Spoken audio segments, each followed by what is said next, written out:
Welcome to the Archaeology Studio. Today's episode returns to the book review series in this channel, specifically looking at the Handbook of Landscape Archaeology, first published in 2008 and still influential now, more than a decade later.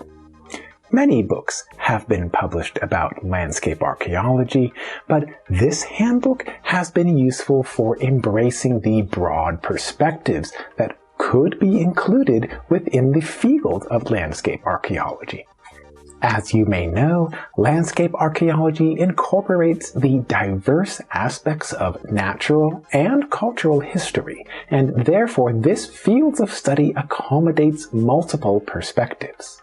In this case, Bruno and Julian edited this book, composed of 65 chapters by separate authors who each looked at different aspects or perspectives of landscapes in archaeology.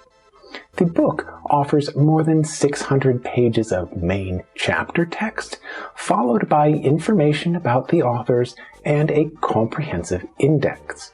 The front of the book includes a detailed table of contents and other front matter. All of the chapters are rather brief, at just a few pages each.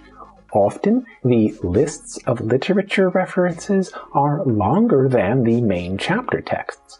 In this sense, many of the chapters serve as summary literature reviews of narrow specializations within landscape archaeology. In my opinion, these reviews are useful for readers who may not already know about those specializations. Even for someone like myself, who has practiced landscape archaeology for several years, I am not familiar with all of those specializations.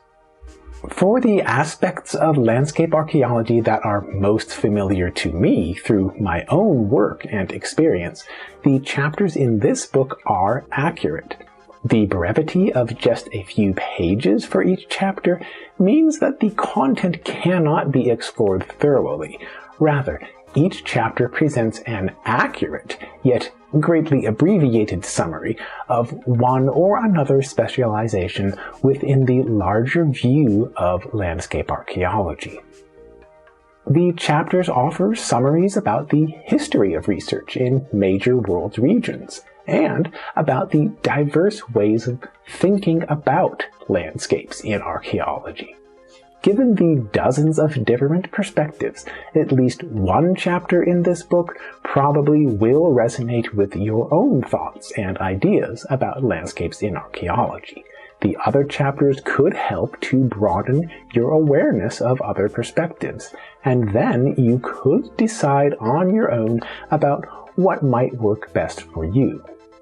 When this book was published in 2008, I already had been practicing and publishing about landscape archaeology for a few years. I did not learn about this book until another several years later, when I was preparing to publish my own book about landscape archaeology. When I read through this 2008 handbook, I found the contents to be useful for confirming that my work was compatible with the views of most of the authors here. Additionally, I learned about a few perspectives that I would not have known otherwise. For me, as a practicing landscape archaeologist, this book broadened my understanding and my appreciation of what other people have been doing in landscape archaeology.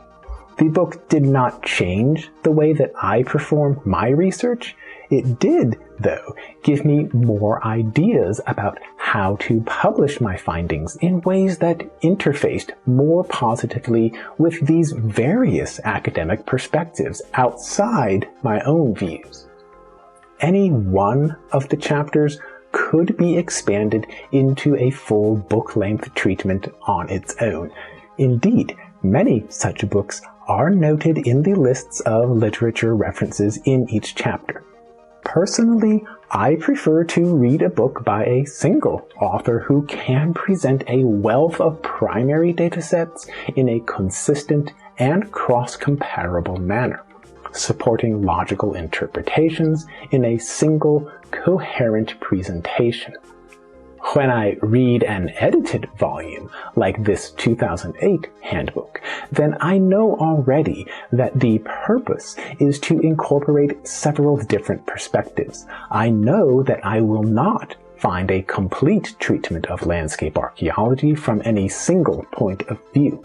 Rather, I will find numerous brief summaries of different points of view, and then I could follow on my own to learn more.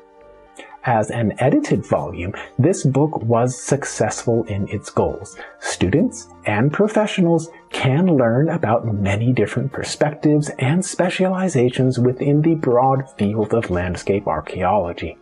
This handbook could be used as a source of weekly reading assignments in a formal course about landscape archaeology, augmented by other reading material.